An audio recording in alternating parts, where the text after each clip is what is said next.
नमस्कार दोस्तों, मैं हूं आपका होस्ट सूरज कुमार और आप देख रहे हैं IGNOU IQ Hindi YouTube channel. इसमें हम बात कर रहे थे BPAG 172 जिसका शीर्षक है शासन, मुद्दे और चुनौतियां। इसमें हमने ऑलरेडी इकाई 4 तक पढ़ लिया है, जिसके सारी वीडियोस हमारे चैनल के प्लेलिस्ट में अवेलेबल है। वहां पे जाके आप सारी वीडियोस को देख सकते हैं और पढ़ सकते हैं। आज हम बात करेंगे इकाई 5 की। इकाई 5 जो कि खंड 2 का हिस्सा है और इकाई 5 का शीर्षक है विकास के बदलते आयाम।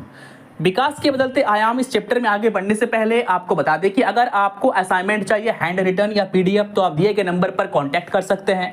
आपको स्पेशल जूम क्लास का कोर्स करना है तो उसके लिए भी आप हमसे संपर्क कर सकते हैं। आपको किसी भी सब्जेक्ट का या ऑल सब्जेक्ट का क्वेश्चन बैंक चाहिए, नोट्स चाहिए तो उसके लिए भी आप संपर्क कर सकते हैं। और अगर आपका एग्जाम 2024 के इस जून एक महीने बाद से जो स्टार्ट होने वाला है, अभी 15 दिन बाद से, उसमें अगर आपका एग्जाम है और आपकी तैयारी पूरी नहीं हुई है तो उसके लिए क्रैश कोर्स आप ज्वाइन कर सकते हैं, जिसमें आपको सिर्फ और सिर्फ क्वेश्चन आंसर करवाया जाएगा। वो भी एग्जाम तक में आपको वो कंप्लीट करवा दिया जाएगा पढ़ाकर, ताकि आप पास कर जाएं। चलिए चैप्टर में आगे बढ़ते हैं। चैप्टर में आगे बढ़ेंगे उसके पहले टॉपिक पर गौर करेंगे। मेरा पढ़ाने का तरीका दोस्तों यही है। चैप्टर में आगे बढ़ने से पहले मैं टॉपिक को देखता हूँ, टॉपिक को मैं तोड़ता हूँ ताकि 50% आपको टॉपिक में ही समझ में आ जाए। विकास के बदलते आयाम यानी विकास का बदलता नजरिया। विकास जो बदल रहा है ना, आज से 50 साल पहले विकास का पैमाना कुछ और था, आज विकास का पैमाना कुछ और है। आज हमारे लिए विकास क्या है? अच्छी सड़कें विकास नहीं है, अच्छा स्वास्थ्य विकास नहीं है, वो तो मूलभूत आवश्यकताएं हैं, वो तो सरकार को आपको देना ही पड़ेगा। ठीक है, वो तो सरकार को आपको देना ही पड़ेगा। आप टैक्स पे करते हैं तो आपको देना पड़ेगा। तो विकास वो नहीं है। विकास क्या है कि जहां पे फ्लाईओवर ना बन पाए वहां फ्लाईओवर बनवा देना। रास्ते में, रोड में ट्रैफिक बहुत जाम हो रहा है तो उसके लिए अलग से फ्लाईओवर बनवा देना। जहां पर मेट्रो नहीं है वहां पर मेट्रो ला देना। इंडिया में बुलेट ट्रेन का किसी ने कभी सोचा नहीं था। इंडिया में बुलेट ट्रेन का काम जो है वो आगे बढ़ रहा है जापान के हेल्प से। तो विकास इसे कहते हैं। और सुनिएगा विकास क्या है। विकास वो होता है कि अभी कुछ दिन पहले ही ये सुनने में आपको आया 2 दिन पहले कि सबसे पहला जो हमारा क्या बोलते हैं उसको, एयरलिफ्ट करके हॉस्पिटल, यानी ऊपर से हेलीकॉप्टर से हॉस्पिटल गिराया गया, यानी एयरलिफ्ट वाला हॉस्पिटल जो हम उठाकर कहीं भी ले जा सकते हैं, लिफ्ट कर सकते हैं उसको। यानी दूर दूर पहाड़ी इलाकों में अगर गाँव में हॉस्पिटल की सुविधा नहीं है इमरजेंसी के टाइम पर, वहां पर हम लोग क्या कर सकते हैं, हेलीकॉप्टर से पैराशूट बांधकर हॉस्पिटल गिरा सकते हैं नीचे, और नीचे उस हॉस्पिटल में काम होगा। जब काम खत्म हो जाएगा फिर से उस हॉस्पिटल को लेके उठा कर लेके चले जाएंगे। ठीक है, तो इसे कहते हैं विकास। और विकास क्या है हमारे यहाँ पर, क्या है, स्टैचू ऑफ यूनिटी है सरदार वल्लभ भाई पटेल जी का। तो उस तरह के जो विकास होते हैं इसे कहते हैं विकास। अच्छी सड़कें और अच्छी बिजली विकास थोड़ी है, वो तो मूलभूत आवश्यकता है, वो तो सरकार को आपको देना पड़ेगा। कोई भी सरकार आपसे इसको लेकर वोट नहीं ले सकती कि मैंने अच्छी सड़कें बनवाई। अरे अच्छी सड़कें बनवाना आपका कर्तव्य था, आपका फर्ज था, आपको बनाना ही था। इसके लिए क्या डींगे आप हाँक रहे हैं कि आपने अच्छी सड़कें बना दी, अच्छा स्वास्थ्य कर दिया। ये तो हमारी आवश्यकताएं हैं, ये हमारा अधिकार है जो हमें मिलना ही मिलना चाहिए। चलिए तो अब धीरे धीरे हम लोग टॉपिक के अंदर घुसेंगे। ये आपको मैंने पढ़ा दिया। आपका सबसे पहला जो टॉपिक है वो विकास अवधारणात्मक ढांचा, यानी उसका अवधारणा क्या है विकास का। तो इतना लंबा चौड़ा जो मैं 2 मिनट का आपको लेक्चर दिया ना, यही विकास है, अच्छी सड़कें विकास नहीं। आई बात समझ में। अब चलिए, सड़कें अच्छी है लेकिन क्या सड़कों में स्ट्रीट लाइट की व्यवस्था है? नहीं है। अगर सरकार स्ट्रीट लाइट की व्यवस्था कर दे गांव घर में सोलर पैनल की जो है वो बैठा दे गांव में। अभी नरेंद्र मोदी जी, भारत के प्रधानमंत्री जी ने कहा कि 2 करोड़ परिवारों को क्या देंगे हम लोग, क्या देंगे, सोलर लाइट का फैसिलिटी देंगे, फ्री में, मुफ्त में देंगे। तो कहीं ना कहीं क्या है, ये डेवलपमेंट है। ये क्या है, डेवलपमेंट है, विकास। डेवलपमेंट यानी विकास करना। उसके बाद जो हमारा ये स्कैन वगैरह, फोन पे वगैरह था, ये विकास था जो कभी सोचा नहीं था किसी ने कि ऐसा होने वाला है। तो चलिए, ये हो गया विकास का अवधारणात्मक ढांचा की विकास होना कैसा चाहिए। ठीक है, अब देखिए, गांव के लोगों की भी गलती नहीं है। उन्होंने कभी पक्के सड़क देखी नहीं तो उनके लिए सड़क ही विकास है। उन्होंने कभी अच्छा बिजली उनको नहीं मिला तो उनके लिए बिजली ही विकास है। उन्होंने कभी अच्छा हॉस्पिटल नहीं देखा तो उनके लिए हॉस्पिटल ही विकास है। जबकि ये बिल्कुल भी नहीं होना चाहिए। ये आपकी मूलभूत आवश्यकताएं हैं, मैं बार बार बोल रहा हूं। तो कोई भी नेता अगर सड़क के नाम पर वोट ले तो उनसे कहिएगा, भैया सड़क बनाना आपकी जिम्मेदारी है, फायदा सिर्फ हमें नहीं आपको भी होता है। सड़क अच्छी बनाने से ट्रांसपोर्टेशन आपकी भी अच्छी होती है। चलिए, ये हो गया विकास का अवधारणात्मक ढांचा। अब हम बात करेंगे विकास की अवधारणा के बदलते आयाम, यानी विकास का आयाम धीरे धीरे बदल रहा है। अगर ऐतिहासिक परिप्रेक्ष्य में देखें, ऐतिहासिक परिप्रेक्ष्य को देखें, तो आज से सदियों पहले बिजनेस का बस एक ही मॉडल था, वो था खेती। लोग खेती करके ही पैसे कमाते थे। धीरे धीरे मानव विकास हुआ, मानव का क्रमिक विकास हुआ, लोगों ने व्यापार करना सीखा, उस अनाज को मार्केट ले जाकर बेचना सीखा, मार्केट से फिर उस अनाज को बड़े दूर दराज के शहरों में बेचना सीखा, और वहां से फिर वो विदेशों में बेचना सीखा। तो देखिए धीरे धीरे वो विकास का आयाम बदला कि नहीं? बदल गया। खेती पे भरोसा लोग इसलिए नहीं कर पाते, कभी बारिश हुई, कभी नहीं हुई, कभी सूखा पड़ गया, तो इसलिए लोगों ने क्या किया, कुछ और रास्ते अपना लिए विकास को लेकर। कौन से रास्ते? खनन के रास्ते, कि जमीन के अंदर जो गड़ा धन है उसको निकालेंगे, उसको बेचेंगे। आई बात समझ में? अगर आप मार्केट जाते हैं तो आप देखते हैं ना कि बहुत तरह का बिजनेस है ना, बहुत तरह का बिजनेस, एक से एक बिजनेस है। कोई सामान बेच रहा है तो कोई सर्विस बेच रहा है। तो सर्विस बेचना, अभी के विकास को देखें तो बड़े बड़ी कंपनियां जो सर्विस बेच रही है, सर्विस का मतलब क्या हो गया?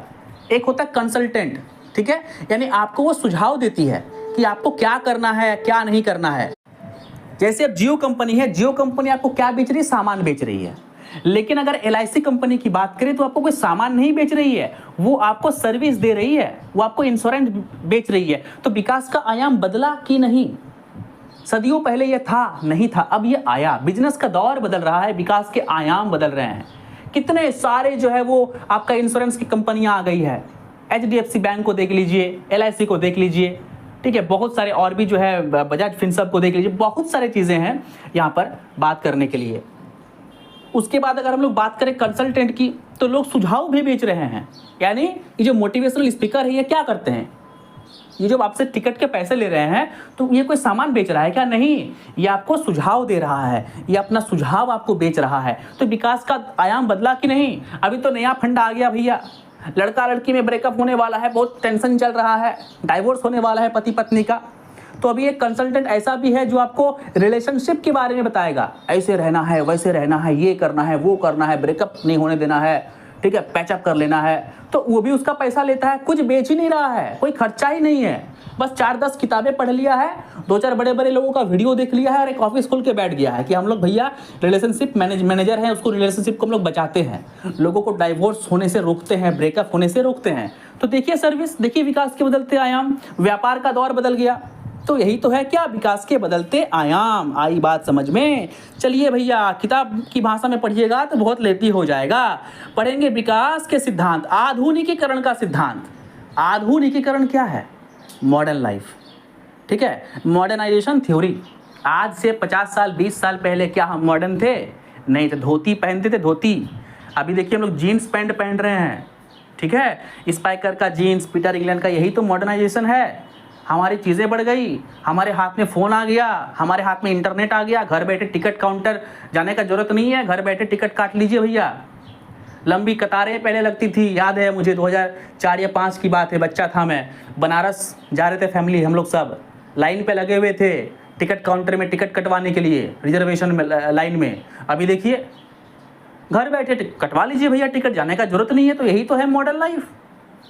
घर बैठे रेस्टोरेंट में खाना खाना है, जाना पड़ेगा, अरे भैया रेस्टोरेंट 5 किलोमीटर दूर है, कौन जाएगा? वो तो 5 किलोमीटर जाते और आते आते और खाना पच जाएगा, ठीक है, क्या करो भैया, ऑनलाइन खाना ऑर्डर करवा लो।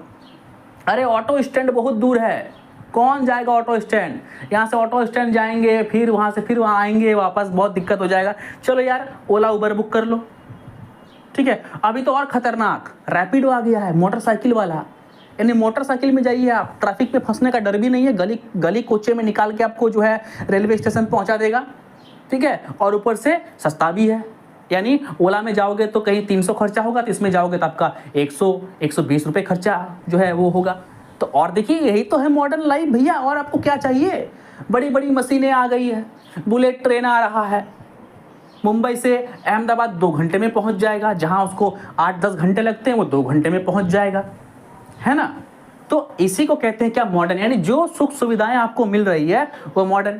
पहले के टाइम पे क्या था? गर्मी लग रहा है, चलो भैया आम के पेड़ में सोते हैं, बगीचे में सोते हैं। अभी देखिए टेक्नोलॉजी, एसी आ गया है भैया, आम का पेड़ है नहीं है मतलब नहीं है, पर पेड़, पूरा पेड़ काट रहा है आदमी, पूरा पेड़ आदमी काट रहा है और घर में एसी लगा रहा है, ठीक है, तो इंसान से बड़ा मूर्ख कोई है नहीं। तो यही है मॉडर्न लाइफ। आप अपने अनुसार और भी एग्जाम्पल दे सकते हैं।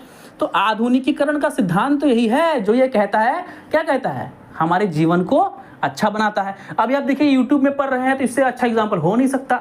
बच्चे जूम क्लास में क्लास करते हैं, तो देखिए उन्हें ट्यूशन करने के लिए आना नहीं पड़ता, मुझे ट्यूशन पढ़ाने के लिए जाना नहीं पड़ता। 10 बजता है, टाइम होता है, और बच्चा जो है वो, मैं लिंक भेज देता हूँ ग्रुप में, बच्चा उस लिंक में क्लिक करके जूम ऐप पे जुड़ जाता है। तुरंत मिल गया ना, तुरंत आपका सॉल्यूशन हो गया, घर बैठे बैठे आपने क्लास कर लिया। कोरोना के टाइम पे क्या हो रहा था, सभी स्कूलों में ट्यूशन में यही तो हो रहा था, जूम ऐप पर काम चल रहा था। तो टेक्नोलॉजी यही है, इसे कहते हैं मॉडर्न लाइफ। इसे क्या कहते हैं, मॉडर्न लाइफ। अब इसके अलग अलग अंग हो सकते हैं, यानी अलग अलग क्षेत्र हो सकता है। भाषा को देखिए तो भाषा भी पिछले 50-100 साल की तुलना में बहुत अधिक डेवलप हो गया ना। यस को यप कहते हैं, ओके को ओकीज कहते हैं। बदल रहा है, चीज़ें बदल रहा है, भाषा भी बदल रहा है, बहुत सारे स्लैंग लैंग्वेज जो है वो आ रहा है, ठीक है। ड्रेस पोशाक की बात करें तो उस पर भी हम लोग मॉडर्न हो रहे हैं। थिंकिंग की बात करें तो उसमें भी बोलते रहे, तुम तो पुराने ख्यालात के व्यक्ति हो भैया, सोच बदलो, नया दौर है, नया जमाना है, क्या घिसी पिटी बातें कर रहे हो, पुराने जमाने की तरह, उदारवादियों की तरह, रूढ़िवादियों की तरह, ठीक है, आधुनिकवादी बनो। तो हर जगह पर हम लोग क्या कर रहे हैं, टेक्नोलॉजी का यूज़ कर रहे हैं। ऑफिस दफ्तर चले जाइए, वहाँ पर भी सेम, सारे काम इंटरनेट पर हो रहे हैं। यार एक दिन इंटरनेट बंद कर दो, देखो भैया आदमी पागल हो जाएगा, ठीक है। चलिए स्टैंड पॉइंट सिद्धांत। अब ये स्टैंड पॉइंट सिद्धांत क्या है, इस सिद्धांत के अनुसार इस दुनिया में, हर एक दुनिया को देखने के लिए एक स्थिति लेगा। एक समाज में प्रत्येक सामाजिक समूह की धारणा होती है, एक समूह की धारणा अन्य व्यक्तियों के समूह को प्रभावित करती है। कहने का तात्पर्य है कि आप अगर कोई फैसला लेते हैं, आप अगर कोई चीज़ करते हैं, तो उसका प्रभाव सिर्फ आपके और आपके फैमिली पर नहीं, पूरे समाज पर पड़ता है। अगर आपने कुछ खराब काम कर दिया, कुछ अश्लील काम कर दिया, ठीक है, तो इसका जो प्रभाव होगा ये पूरे समाज पर पड़ेगा, ठीक है। चलिए आगे बढ़ते हैं, आगे है विकास के उपागम, ठीक है। इस पे क्या है, नव उदारवाद। अब देखिए नव उदारवाद है क्या। देखिए एक तो है पुरातन उदारवाद, एक होता है उदारवाद, और दूसरा होता है नव उदारवाद। नव उदारवाद जो होता है वो क्या होता है, नव उदारवादी लोग ये चाहते हैं कि ये जो पूरा का पूरा सिस्टम है जो सरकार के हाथ में है, वो सरकार के हाथ से किसके हाथ में आ जाए, प्राइवेट कंपनियों के हाथ में आ जाए, उसका निजीकरण हो जाए। जैसा कि विदेशों में होता है, अमेरिका और यूरोप में होता है, सभी चीज़ें, मैक्सिमम चीज़ें, 70% की चीज़ें किसके हाथ में है, प्राइवेट कंपनियों के हाथ में है। आप देख लीजिए ना, गूगल वगैरह, टेस्ला वगैरह, ठीक है। यहाँ तक कि हमारा तो चलिए इसरो है, इसरो जो है हमारा अपना खुद का है, अमेरिका वाला नासा है, उसके बाद भी एलन मस्क भी नासा के साथ जो है कॉम्बाइंड रूप से ऊपर अंतरिक्ष पर काम कर रहा है। तो हम लोग भी उसी दौर से गुजर रहे हैं, हम लोग भी नव उदारवाद के दौर से गुजर रहे हैं। हम भी अपने पोर्ट, अपने एयरपोर्ट जो किसको दे रहे हैं, बड़े बड़े कंपनियों को डिलीवर कर रहे हैं, उनके हाथ में सौंप रहे हैं कि भैया आप संभालो। क्योंकि देखिए गलती सरकार की नहीं। अब हम, आप और हम इसमें बोल सकते हैं ना कि अरे सरकार तो हर चीज़ का प्राइवेटाइजेशन कर रही है, गलत है। लेकिन दोषी आप भी हैं, मैं भी हूँ, ठीक है। पान खा के आप थूकोगे तो गलती सरकार की तो नहीं है, डस्टबिन पड़ी हुई है वहाँ थूको ना। उसके बाद ट्रेन में चल रहे हैं, शौचालय में शौच करके पानी नहीं दिया, गलती किसकी है, हमारी है। ट्रेन में नया डब्बा है, नया बॉगी है, नया कंपार्टमेंट है, मिरर लगा हुआ है, नल लगा हुआ है, उखाड़ के लेके उसको चला गया, झूठ मूठ का कभी वो ट्रेन को चेन पुलिंग कर दिया, तो गलती तो हमारी है। सरकार अब क्या करेगी इसमें, इतने बड़ा देश है, हमें समझना होगा, क्या करना होगा, हमें समझना होगा। कभी इंदौर गए हैं आप, कमेंट कर दीजिएगा। अगर कभी इंदौर गए हैं, कितना साफ सुथरा शहर है, वहाँ के लोग कितने समझदार हैं। गैंगटॉक गए हैं कभी आप, सिक्किम, वहाँ के लोग कितने समझदार हैं, हॉर्न तक नहीं मारते, पॉल्यूशन, कूड़ा कचरा तो दूर की बात है। तो हमें समझना होगा, हम समझेंगे तो सरकार खुद ब खुद अच्छी हो जाएगी। चलिए, तो नव उदारवाद यानी प्राइवेट के हाथों में देना सभी सरकारी चीज़ों को, ये कहलाता है नव उदारवाद, ठीक है। ये अधिक दिन पुराना बिल्कुल नहीं है, 1970-80 के दशक में ये आया हुआ कॉन्सेप्ट है, इन्हें लेटेस्ट का आया हुआ कॉन्सेप्ट है। तभी तो देखिए मोदी जी जो है हर चीज़ को क्या कर रहा है, बड़े बड़े पोर्ट वगैरह को क्या कर रहा है, अडानी को दे रहा है।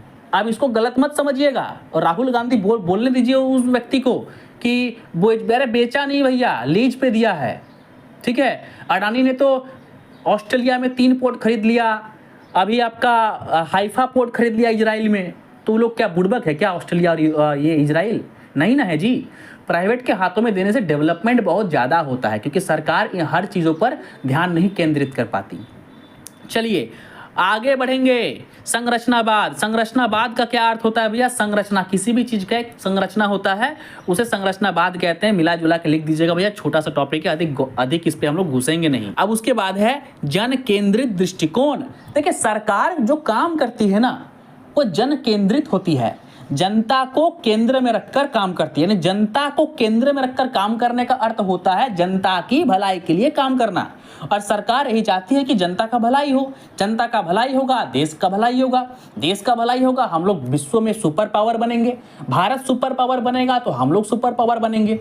आई बात समझ में? अब सुपर पावर, अब स्पाइडरमैन, बैटमैन वो नहीं भैया, हल्क उल्क नहीं, माने हम लोग का तरक्की होगा, हम लोग के पास पैसे आएंगे, हमारे पास रोजगार क्रिएट होगा। बड़ी बड़ी कंपनियां खुलेंगी तो बड़े बड़े कंपनियां में वर्कर चाहिए होगा, इंजीनियर चाहिए होगा, प्लम्बर चाहिए होगा, कचरा साफ करने वाला चाहिए होगा, बड़ा बड़ा CEO चाहिए होगा, MD चाहिए होगा, तो सेल्समैन चाहिए होगा, एडवर्टाइज करने के लिए हीरो हीरोइन चाहिए होगा।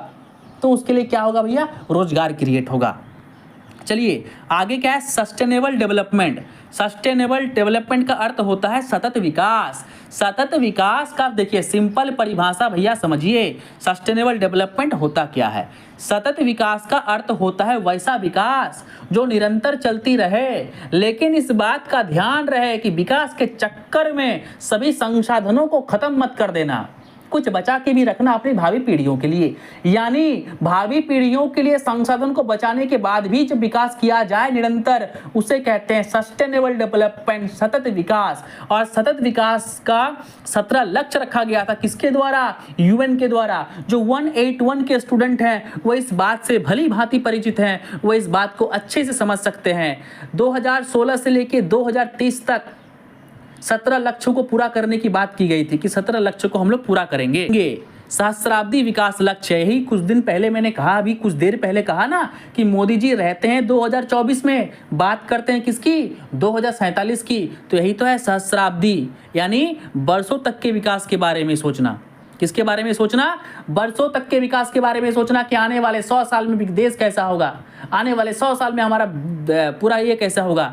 आई बात समझ में? चलिए भैया आगे बढ़ते हैं। सतत विकास लक्ष्य, अभी कुछ देर पहले बताया मैंने आपको सतत विकास के लक्ष्य के बारे में, देखिए वही दिया गया है। ठीक है, 2030 विकास एजेंडा को अपनाया। 16 से 30 मैंने कह दिया था पहले ही, संयुक्त राष्ट्र ने कह दिया था। 17 लक्ष्य थे, 17 लक्ष्य थे, पहले ही कहा मैंने आपको। 17 लक्ष्य दिया हुआ, किताब में पढ़ लीजिएगा क्या क्या है। गरीबी खत्म करना, पॉल्यूशन खत्म करना, भूखमरी खत्म करना, ठीक है, खाने के स्तर को बढ़ाना, प्रोडक्ट को बढ़ाना, शहरों में विकास करना, भैया यही सब दिया गया है। आगे बढ़ेंगे। महिलाएं और हाशिए विकास के घटक के रूप में, देखिए महिलाओं के विकास के बारे में यहाँ पर बात की गई है। नारीवादी अगर आपने पढ़ा है आपको याद होगा, BPSC 101 या 2 में था। ठीक है, देखिए सिंपल एक फंडा है, समझिए कि अगर आप अपने दोनों हाथों से काम कर रहे हैं और कोई व्यक्ति 4 हाथ से, यानी 1-2 हाथ पुरुष का, 2 हाथ महिलाओं का, तो विकास सबसे पहले कहाँ पे होगा? 4 हाथ वाले काम करने वाले पर, या फिर आपका पहले उनका विकास, क्योंकि उसमें 4 हाथ है। तो सिंपल, यानी पुरुषों के साथ साथ महिलाओं को भी आगे बढ़ना होगा। पुरुषों के साथ साथ महिलाएं अगर आगे बढ़ेंगी तो विकास सबसे पहले होगा। आप अरब देशों को देख लीजिए, भले ही अरब देश पैसे के मामले में बहुत अमीर हो, लेकिन टेक्नोलॉजी के मामले में वो खुद कुछ नहीं किए हैं। सब कुछ विदेशों से मंगवाया गया है, यूरोप और अमेरिका से, जर्मनी से, जापान से। ठीक है, उनका अपना कुछ भी नहीं है। उन्होंने कुछ भी, किसी भी चीज़ का आविष्कार नहीं किया। अरब की धरती पर किसी भी चीज़ का आविष्कार नहीं हुआ। बड़ी बड़ी मॉलें, बड़े बड़े बिल्डिंग, बड़े बड़े AC कूलर, सब कुछ क्या है? विदेशों से मंगवाया गया। क्यों? ऐसा क्यों हुआ? क्योंकि उन्होंने औरतों को हमेशा घर में रहने की सलाह दी, औरतों को स्कूल कॉलेज न जाने की सलाह दी। लेकिन इस बात को अब समझ गए हैं कौन? अरब वाले। अब वो समझ गए हैं कि भैया तेल हो रहा है ख़त्म, आने वाले टाइम पे चाहिए हमको क्या? GDP बढ़ाना है तो महिलाओं को भी काम करने के लिए घर से बाहर निकलना पड़ेगा। सऊदी अरब में बिकनी शो हो रहा है, बताइए और कितना मॉडर्न चाहिए भैया? सऊदी अरब में बिकनी शो हो रहा है, बिकनी शो अलग से। सोचिए, तो ज़माना बदल रहा है। मैं ये नहीं कह रहा हूँ कि बिकनी पहनना अच्छी बात है, बिल्कुल नहीं है। सभ्य समाज में इन सभी चीज़ों की बिल्कुल जगह नहीं है। जगह विशेष पर ठीक है, जगह विशेष पर वो ठीक है, लेकिन आप शहर में, गांव में बिकनी पहनकर घूमोगे तो ये तो भाई अच्छी बात बिल्कुल नहीं है। ठीक है, बस मेरा कहने का मतलब था कि सऊदी अरब भी अब महिलाओं के विकास पर ध्यान दे रहा है। महिलाएं स्कूल जा रही हैं, वहाँ पर फिल्म का अलग से ये स्थापना किया गया, फिल्म सिटी बनाया गया, अपना खुद का फिल्म इंडस्ट्री उनका बनाया गया। औरतों को वहाँ पर गाड़ी चलाने की परमिशन नहीं थी, अब गाड़ी चलाने की भी परमिशन है। तो अब महिलाओं का विकास धीरे धीरे होने लगा है। इसी के साथ ही आपका चैप्टर होता है ख़त्म। क्वेश्चन आंसर करवा दूंगा एग्जाम से पहले, टेंशन उसकी लेने की जरूरत बिल्कुल भी नहीं है। वीडियो अच्छी लगी हो तो वीडियो को लाइक कीजिए, शेयर कीजिए। चैनल को सब्सक्राइब नहीं किए हैं तो अभी तक चैनल को सब्सक्राइब कर लीजिए। मिलते हैं अगले एपिसोड में, तब तक के लिए नमस्कार, जय हिंद, जय भारत।